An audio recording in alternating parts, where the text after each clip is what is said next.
आपने एक कहावत सुनी होगी कि इस दुनिया में सबसे ज्यादा दुख उन्हीं को मिलता है जो लोग दिल के बहुत अच्छे होते हैं।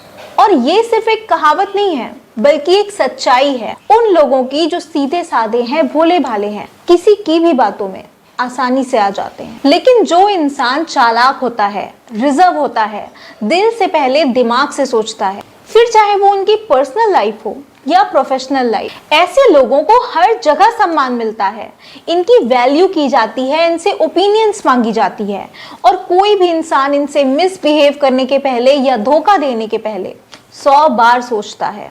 मैक्सिमम लोग चालाक शब्द को एक नेगेटिव सेंस में लेते हैं। उनके अकॉर्डिंग चालाक होने का मतलब होता है धोखेबाज होना या वो इंसान जो हमेशा दूसरों का बुरा चाहता हो। पर चालाक शब्द का जो असली मतलब है वो है स्मार्ट होना। वो इंसान जिसके अंदर क्षमता होती है सिचुएशन को समझने की, एनालाइज करने की, सही डिसीजंस लेने की और इंसानों को पहचानने की। तो आज की ये जो वीडियो है ये बहुत इंपॉर्टेंट है और आपकी लाइफ में हमेशा काम आने वाली है। तो इसे लास्ट तक जरूर देखिएगा, ज्यादा से ज्यादा शेयर करिएगा, इग्नोर मत करिएगा, क्योंकि आज हम बात करने वाले हैं कि कैसे जरूरत से ज्यादा सीधापन छोड़कर एक स्मार्ट इंसान बने, जिससे कोई भी हमें बेवकूफ ना बना सके, हमारे सीधेपन का फायदा ना उठा सके। पॉइंट नंबर 1, लोगों को ना कहना सीखिए। एक दिन मुझसे किसी ने कहा कि मैं लोगों को ना नहीं बोल पाती और इसी बात का फायदा उठाकर लोग अपना काम भी मुझे दे देते हैं और यही मेरी सबसे बड़ी प्रॉब्लम है। जी हाँ, ये बात बिल्कुल सच है कि जो लोग ना नहीं बोल पाते वो लाइफ में हमेशा परेशान रहते हैं। किसी ने आपके साथ बुरा बर्ताव किया, आप ना नहीं बोल पाए। किसी ने अपनी सारी रिस्पॉन्सिबिलिटीज आप पर डंप कर दी, आप ना नहीं बोल पाए।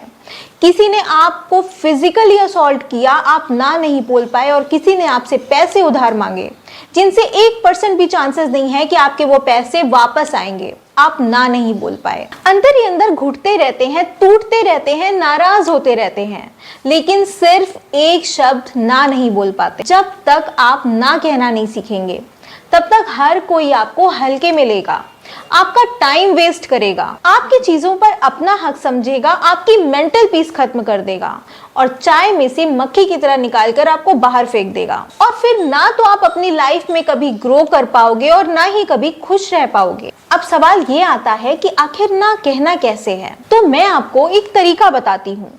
सबसे पहले अपनी बाउंड्रीज सेट करिए। बाउंड्रीज मींस आपके पर्सनल स्पेस, आपके इमोशंस और आपके रिस्पेक्ट के आसपास एक लाइन खींचना, जहां आप डिसाइड करते हो कि किस तरह का बिहेवियर और इंटरफेरेंस आप टॉलरेट नहीं करोगे।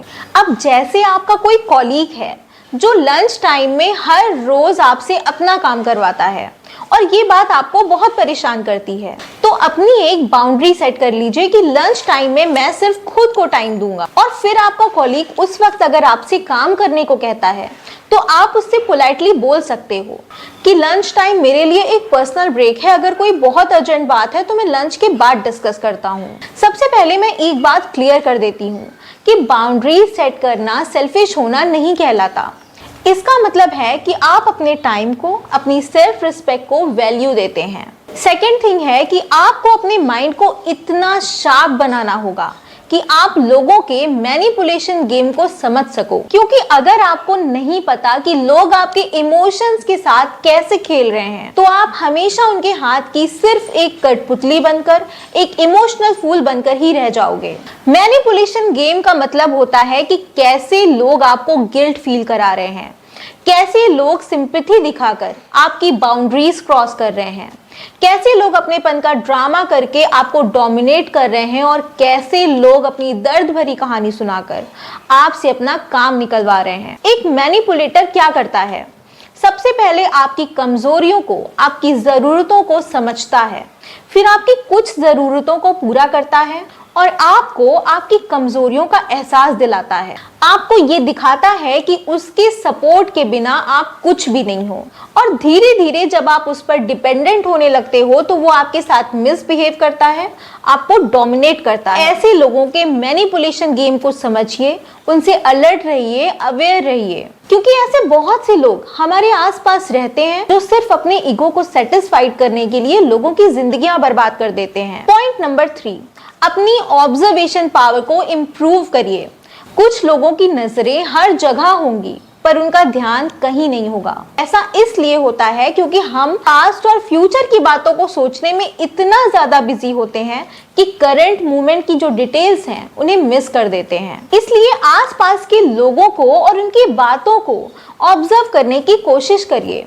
आपका जो अटेंशन है उसे प्रेजेंट मोमेंट में लाने की प्रैक्टिस करिए। किसी पब्लिक प्लेस पर बैठे हैं तो उस वक्त कुछ मत करिए, सिर्फ लोगों को ऑब्जर्व करिए। देखिए कि किस तरह से लोग चल रहे हैं, कौन है जो कॉन्फिडेंट दिख रहा है, कौन है जो थोड़ा सा परेशान है और कौन है जो फेक स्माइल कर रहा है। लोगों की बॉडी लैंग्वेज को पहचानना सीखिए। इस टॉपिक पर भी मैंने कुछ वीडियोस बनाई हैं, अगर आप चाहें तो देख सकते हैं, लिंक आपको डिस्क्रिप्शन में मिल जाएगी। ऑब्जर्वेशन पावर बढ़ाने के लिए आपको अपने आसपास की चीजों को देखना है और 10 दिन तक बिना जजमेंटल हुए इस प्रैक्टिस को करिए। फिर आप नोटिस करेंगे कि आप डिटेल्स पर और करंट मूवमेंट पर ध्यान देना सीख रहे हैं, क्योंकि ये जो दुनिया है ये सिर्फ उन्हीं लोगों को समझ आती है जो सिर्फ देखता नहीं है बल्कि देखकर समझने की क्षमता रखता है। अपनी सेल्फ रिस्पेक्ट को सबसे पहले रखिए। सीधे साधे लोग दूसरों की खुशी के लिए अपनी सेल्फ रिस्पेक्ट को इग्नोर कर देते हैं। कोई उन्हें बार बार डिसरिस्पेक्ट करता है तो वो उस बेइज्जती को ये सोचकर टॉलरेट कर लेते हैं कि ये तो अपना है। लेकिन एक स्मार्ट इंसान अपने आत्मसम्मान को सबसे ऊपर रखता है, क्योंकि वो ये बात अच्छे से जानता है कि जो रिश्ते जो अपने आप को बेइज्जत करके आपके आत्मसम्मान को गिराकर खुश होते हैं उनसे दूरी ही बेहतर है। फिर चाहे वो कोई भी हो, अगर वो आपके आत्मसम्मान को बार बार चोट पहुंचा रहा है तो उसे वहीं रोकना जरूरी है। और ये तो बिल्कुल भी नहीं सोचना है कि वो नाराज हो जाएगा या वो बुरा मान जाएगा। ऐसे लोग अगर नाराज हो जाते हैं तो हो जाने दो नाराज, मान लेने दो उन्हें बुरा। एटलीस्ट उन्हें ये रियलाइज तो होगा कि आप उनकी नॉनसेंस झेलने वाले नहीं हो। और जो लोग सच में आपके अपने हैं, फिर चाहे वो दोस्ती में हो या रिश्ते में हो, वो आपका आत्मसम्मान बढ़ा हुआ देखकर खुश होंगे, ना कि उसको कुचलकर और गिराकर। नेक्स्ट थिंग है कि अपने टाइम की वैल्यू करना सीखिए। जिंदगी में पैसा वापस आ सकता है, रिश्ते वापस आ सकते हैं, मौका भी आपको दोबारा मिल सकता है, लेकिन वक्त, ये जो वक्त है ना, ये एक ऐसा रिसोर्स है जो एक बार अगर चला गया तो कभी वापस नहीं आता। कुछ लोग दूसरों की ही प्रायोरिटीज में उलझ कर रह जाते हैं कि मेरा तो बस एक ही सपना है कि मेरा दोस्त सक्सेस हो जाए, और जितना उनका दोस्त अपने गोल्स को अचीव करने के लिए मेहनत नहीं करता, उससे ज्यादा उसको सक्सेस दिलाने के लिए वो अपना टाइम वेस्ट करते हैं। और अपना कीमती समय, जिसमें हम कुछ अचीव करने के लिए प्लानिंग बना सकते थे, स्ट्रेटजीज बना सकते थे, उस पर काम कर सकते थे, उस टाइम को हम वेस्ट कर देते हैं। और अगर अपना टाइम वेस्ट नहीं करना है तो कुछ लोग हैं जिनसे हमें बचना बहुत जरूरी है, क्योंकि ये एक दीमक की तरह होते हैं जो आपका सारा टाइम खा जाते हैं। मैं उन लोगों की बात कर रही हूँ जिन्हें गॉसिप्स करने की हैबिट है, जो कहीं भी मिलेंगे या फोन पर बात करेंगे तो घंटों पंचायत करेंगे कि मुझे लगता है ना ऑफिस में पिंकी का एक्स्ट्रा मैरिटल अफेयर चल रहा है, अरे वो तो देखने में ही ऐसी है। फिर उस लड़की का पूरा कैरेक्टर सर्टिफिकेट वही बना दिया जाएगा। रिश्तेदार का बेटा अगर फेल हो गया तो उसके बारे में ही जजमेंट पास करने लग जाएंगे। ये तो सारा दिन बाइक पे घूमता रहता है, पढ़ाई क्या ही करता होगा। बात अगर फोन पे हो रही है तो फोन गर्म होकर ज्वालामुखी बन जाएगा, पर उनकी गॉसिप्स खत्म नहीं होंगी। तो जब भी ऐसे लोगों से आपकी बातें हो तो कोशिश करिए इनसे कम बातें करें, क्योंकि इन्हें अपने टाइम की वैल्यू तो होती नहीं और ये सामने वाले के टाइम को भी वेस्ट कर देते हैं। अपने इमोशंस को कंट्रोल करना सीखिए।